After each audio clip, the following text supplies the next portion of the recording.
Bueno, y yo les había adelantado, les había prometido que no íbamos a terminar el programa sin conversar un poco más sobre esta situación que los peruanos deberíamos tomar conciencia y además tomar medidas preventivas frente a la posibilidad de un sismo de gran magnitud, particularmente en nuestra capital, en nuestra ciudad. Y para eso estamos acompañados del ingeniero Juvenal Medina, director de preparación del Instituto de Defensa Civil, a quien le damos la bienvenida. Muchas gracias por estar con nosotros. Muchas gracias a ustedes por la oportunidad de dialogar sobre este tema de importancia para el país. Así es, y bueno, empezar recordando que este viernes 31, a las 10 de la mañana, ¿me corrige? ¿Estamos bien? Así es. A las 10 de la mañana se va a desarrollar un simulacro a nivel nacional.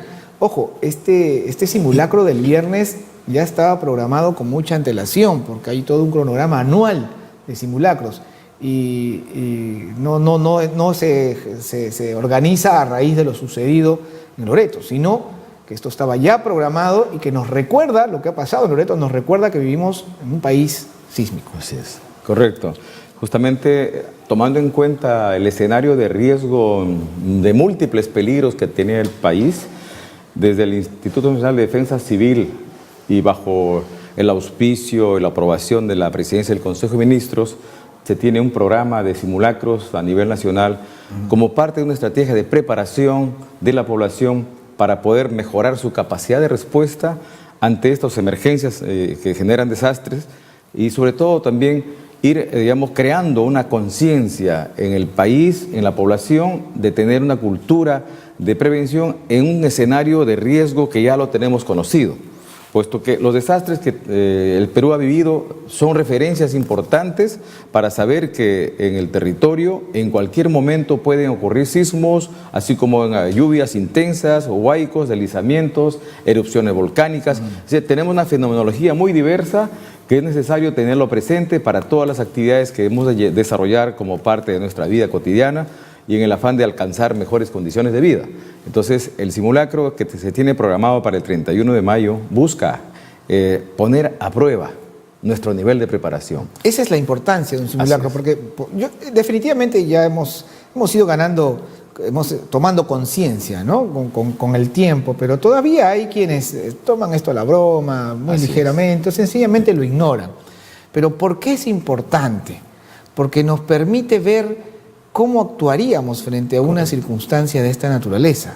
Justamente es un ensayo previo a una situación real que nos va a tocar vivir en cualquier momento, ¿no? Para ello justamente se han elaborado los lineamientos, protocolos y se espera que tanto la familia, que debe contar con un plan familiar de emergencia, ponga a prueba ese plan, ese conjunto de acciones que han sido coordinadas, planificadas a nivel de la familia, de los integrantes de una familia, papá, mamá, hermanos, tíos, todos los que estén compartiendo un techo, es que deban, digamos, poner en práctica esas medidas de seguridad para, en caso de presentarse un movimiento sísmico fuerte, entonces actuar, ¿no?, con ese realismo necesario para valorar cuán preparados estamos o cuánto aún nos falta hacer para alcanzar un buen nivel de preparación, de manera que cuando ya se presenta el fenómeno real, tenemos un manejo mucho más sencillo de la situación. ¿Cuáles son esas medidas que debemos empezar a conversar en casa, por ejemplo, ¿no?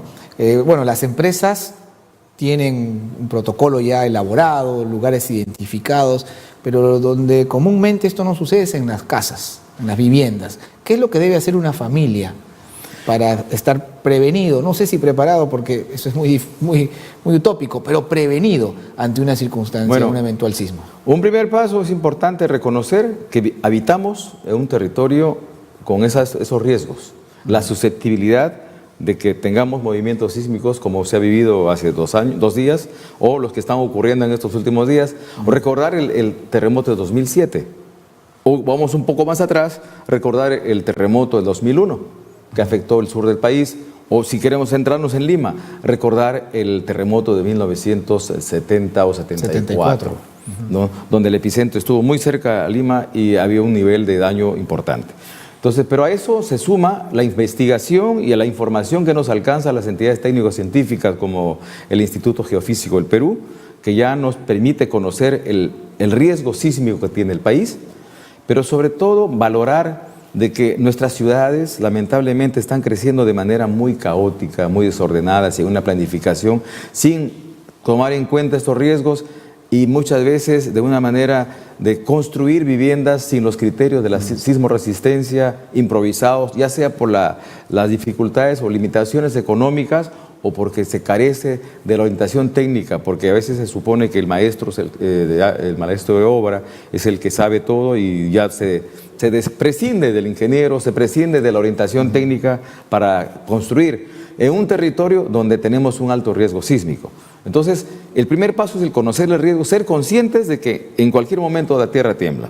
El segundo es reconocer en nuestro entorno, en la vivienda que habitamos, en el inmueble que permanecemos mucho tiempo, cuáles son los elementos de seguridad que tiene, cuáles son las partes de este inmueble que nos brinda la seguridad en caso de presentarse una emergencia, ¿sí? O también reconocer aquellas zonas que son vulnerables y que debemos tener cuidado. Eso, por ejemplo, es importante, ¿no? Porque, por ejemplo, muchas personas suelen tener espejos colgados o cuadros colgados por la escalera, que es por donde uno transita, y eso va a caer. Y eso se va a convertir en un obstáculo para movilizarnos con seguridad, ¿no? Efectivamente. O a la entrada de la puerta, el tremendo... Esas cosas, por ejemplo, cómo detectar, sí, los lugares seguros, pero también aquellos aspectos que pueden significar más bien un peligro. Correcto. No basta que la edificación ha sido construida muy bien, ¿no? Cuidando los criterios de sismoresistencia. También es importante la forma como ocupamos el inmueble, cómo distribuimos el mobiliario, ¿no?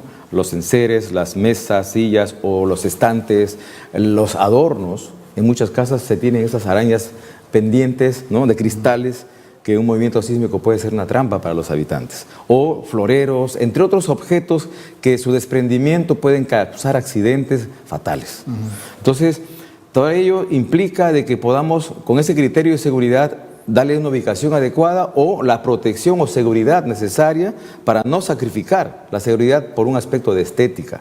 Claro. En algunos casos nos preocupamos que sea bonito, aunque inseguro. El pasadizo que lleva a la habitación de los muchachos, de los chicos, y hay un librero ahí con puros libros en el camino, todo eso se va a venir abajo en un fuerte sismo. Con un movimiento, no vamos a llegar nunca al cuarto de los chicos. Correcto, y eso es una observación muy buena que hace, puesto que cuando hay un movimiento sísmico fuerte, los muebles pueden deslizarse, moverse en cualquier dirección horizontal, o también pueden saltar o voltearse, ¿no? Entonces, para evitar que eso suceda, tenemos que fijar esos muebles en las paredes o contra la pared, de manera que estén estables y no se conviertan en una trampa cuando uno quiere evacuar el lugar donde estamos en una situación de emergencia. Entonces, eso es actuar con previsión, eso es actuar antes, crear ese escenario que nos brinde seguridad. Entonces, de manera que cuando ocurre el sismo, uno se refugia en el lugar seguro interno, para luego, después de que ha cesado el movimiento, evacuar hacia la zona externa, evitando sufrir algún daño. Una vez pasado el movimiento. Sí. La evacuación debe ser pasado el movimiento. ¿Por qué se dice eso? Porque en el momento del movimiento es muy difícil muchas veces mantenerse en pie.